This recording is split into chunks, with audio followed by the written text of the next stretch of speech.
questions just because I'm not familiar with the text at all. Just technical ones about how many previous editions actually there have already been, and also just generally his text, what or how it's presented in the source text. I mean, why is he mentioned, and how is he looked at as an interpreter of Homer or as a geographic source? So that's just for me to put it in context, and more about specifically about the project is first of all, I don't know if you might have it here, a slide or like an example of what, I mean, how would you actually see it then as a digital text? I mean, would you then be using different fonts and different colors? And I mean, why necessarily a digital one and not a printed one? What do you think the advantages are? And then just the last point, I'm sorry, is just I think maybe it's more comment, but I mean, discussing what the order of presentation of the is, I think one of the main questions should be what you expect the readers and someone who wants to use this edition and collection to do with it. I mean, if I'm as a reader going to use this edition in order to, I just want a certain point, or do I want to try and understand how his book looked, or do I use it as a reference book for other things which I'm doing? I mean, yeah, so just okay. I started many points. In the right order. The number of editions, there are basically two which can really be called editions. The first one, Richard Gede in 1880, in the end of the 19th century, made his edition, and there was a whole century without anything new. And now there is a new one in the new version of Jacobi Continued, by Anna Maria Biraski. She did it again. So we have this kind of two editions. In between, there are some scholars dealing with the text, but they didn't make proper edition. They just say, oh, maybe this bit should be. But you have to read their work and then decide, okay, they used it or not, but there's no edition. So basically two and a few collection, a few articles around that. What was the second question? About the content. About how is he quoted? I mean, how is he used by the source authors? Why do they quote? Yeah, I mean, we know for sure in Strabo he's used because he's someone really acquainted with the landscape of the Troad. He has lived there, he comes from there, he has written a work about it, and Strabo really says, this is my source for the Troad. Other authors like Athenaeus, we don't know why he used it. Just one of the many sources he uses, and he doesn't say. So we don't know, actually. And of course, then when you go further to the Scholia, there's no way to know how they have been used. It's just simply you have to acknowledge his work has been used in the Scholia somehow. So, but Strabo, we know pretty much why he has been used. And then the third question about who would use this edition and how. I mean, actually, I would prefer to present, not to give one new version, but to present, as I said, all the different versions. So you have Gede, you could have Gede, and the other ones, and just compare all of them. So that's why I think digital would be better. But in the paper edition, you have just to have your new text, and then reader have to go and find the other ones and compare. If you can do it in a digital way, then you can have all these different. You can have the text according to Gede, the text according to someone else, and then compare them quite easily. And also for the ordering, I think I'm pretty much in favor of this one, but I wouldn't take it as the only one.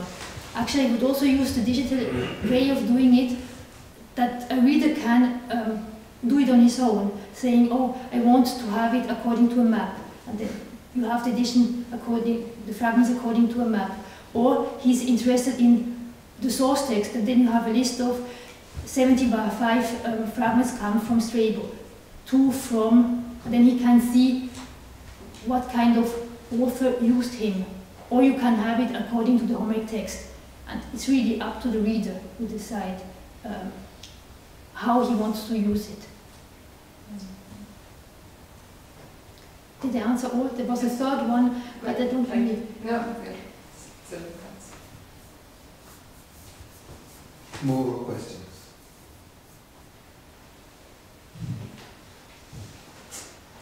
I have, yeah. I guess. No. I found very, very interesting the ideas of rearranging fragments in different ways. Yes. So the idea of following the Homeric thread or the geographical thread. Exactly. Yeah. And at the same time, I think a big added value of the digital edition of Fragments is that you are much more flexible about how to rearrange fragments. So you can either try to follow the original position in the original work, or having different and shuffle them around and do different things. So I think there is really a lot of potential in doing a digital edition of Fragments. Actually, I forgot, because I said the map, Homeric text, or quoted author, but of course the Ford version is according to the other editors. Then you can have the ordering of Goethe, you can have the ordering of Biraski and so on. So that's another, the Ford element in this ordering system. Yeah. The other point was more about explicit and implicit information. So in a printed edition of Fragments, many things you can guess them, but they are left implicit. Yeah. And we don't even mention them because there are really many. I think a big potential of a digital edition of Fragments is that you can make explicit all the choices you make as an editor of Fragments, where you are ascertain what sources you used for the witnesses, which editions, and so on. Mm-hmm. But this brings me to another question, which is the main one. And the main question is, how do you define a fragment? What is your answer to the question, what is a fragment? Okay, that's a mean one. You have to distinguish, because I started by saying fragment as quotation. Yeah. You have a lot of other fragments like inscription, papyri, where you have actually the piece, which is a fragment on which it is written. No, literary fragments. And so you have really to make a different group for the author, and then you have the ones transmitted as quotations. And then of course there's the problem how the ancient author, how close he is. All this idea of more or less close rendering of a passage. And then you can decide how many steps you want to have. If you want to have really verbatim, and of course sometimes it is really possible to decide, okay, the author had something like quote and mark and then have the text, but often it is just paraphrase, or even worth if the author is speaking in his own name and then just saying, as did Demetrios. What do you do with that? So in this degree of certainty, you should have all these steps. And then of course, you may also get a further distinction, we spoke about that, fragments, testimonia. So that's... Yeah. But I think a good starting point is going to the previous edition and start by using what they decided, and then check if it's still possible to share their choices, or if you have to make other ones. And I think I guess the other big challenge would be, you didn't even mention it, not even once, the critical apparatus. Oh yes, I think a critical apparatus for a normal author, not a fragmentary one, is challenging in a digital environment. When you do an edition of Fragments, then you have the two layers you mentioned, the layers of the witnesses and then the layers of the fragments, where you have apparatuses from printed editions of witnesses and printed editions of fragments. Then you have a multi-layer apparatus. And that would be really nice. I mentioned just that ideally there should be an apparatus because from the point of view of classic, of the history of text, you would need these decisions. But I know it's really difficult to get them in a digital environment. So I mean. But you're still hoping to give to your future digital edition of Fragments of Demetrios a critical apparatus. It would be the best thing, but I don't know how we could go there and when it would be possible to be there. Oh, but actually it would be necessary, or at least making clear that the text is from this paper edition and that readers should go and have the apparatus then, if we don't want to have it online, which could be a solution to really say, because we have discussed this morning, often the previous editor didn't say which edition they take. So we have to guess, and then you need the apparatus.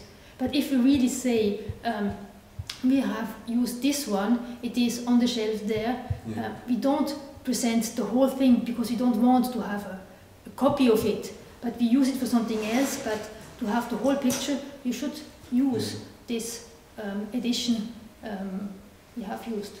But at least you have the chance, during the digital edition, to be explicit about your guess. So if you're guessing that Gede used this edition, you can say, it's my interpretation that Gede used. So exactly. If you are able to make explicit a new range of information. Yeah, that would be a kind of intermediate state, which could be possible. So, are there any more questions? Yes. One. There are things on the way trying to reconstruct fragment data in archaeology, at least, trying to make a sense of just fragments of information where big parts are missing, and in archaeology often they will never come up. Would that be a handle on one of the threads, the thread that is trying to figure out how it really was, how the sequence of fragments would be not following Homer or not following other editors, but in the real work of the author himself? Has that ever been tried? Would there be any way to access that? Yeah. That's a problem. I think with what we have left, because I mentioned at some point in antiquity it was 30 books in length. That means it was really a huge thing, and we just have a tiny bit here, 75 fragments, and until now people have just thought that it won't be possible to get to the original. Has there been any study in, let's say, 30 book works in antiquity? Because we know of other works of authors which were that long, and some of them we do have. Has there ever been? No. I mean, the first thing that probably Nate Silver would do would be try to look how are the patterns in long works, so to say. How does, let's say, Livy fill his, I don't know, 20-something volumes, and what are usual patterns? Naturally, from Hellenistic times, it's even probably more difficult. But I think it has been done with Aristophanes, and probably there are some others. So that is there a research discussion about that? No, there are two reasons why it isn't. First, of course, if you mention Livy or Aristotle, these are not commentaries. We don't have example of commentaries. So we could, of course, use the one we have to kind of make them match. But I think, very primitive matching, asking questions which are so stupid that probably in real classical philology environments you wouldn't be very successful to ask them. But the same thing happens in archaeology. If you think, for example, for a little moment, at the Arapatzis in Rome, which has, I don't know, let's say, really 100 meters of space to fill with just ornaments of floral ornaments, so to say. or let's say some tombs in Macedonia where this whole thing started, or let's say the garden room of the villa of Libya. Nobody had an idea what to do there, or take the great frieze from the Pergamon altar. It was really a damn problem to fill up such a lot of space, and if you try to analyze that, you take that as a great piece of art. Yeah, but it was also the problem how to fill 100 meters with something. If you wanted to become that big, you had to have a pattern, and there are all patterns behind that. And I think also in literature you will probably follow a very raw pattern, which is not too much saying about the differentiations of content, but which is probably recognizable on a more easier level than many people think. Two things to say. Actually, yes. I mean, the closest example would be Eustathius, which is a kind of late example, yeah. But in how much comment in one work, and he's commenting also the Iliad and taking the Iliad. But of course, you have the problem. It's the 12th century, and Demetrios is in the second before. Yeah, yeah, sure. And the second problem is, as you say, with this kind of archaeological stuff. The problem is we have a step further here, because we don't have the papyri or something like that. We haven't the physical thing anymore. We have to go one step back and saying ancient author used these pieces. They use it to write something. So we have this step in between. And then it gets even more difficult to get. Absolutely.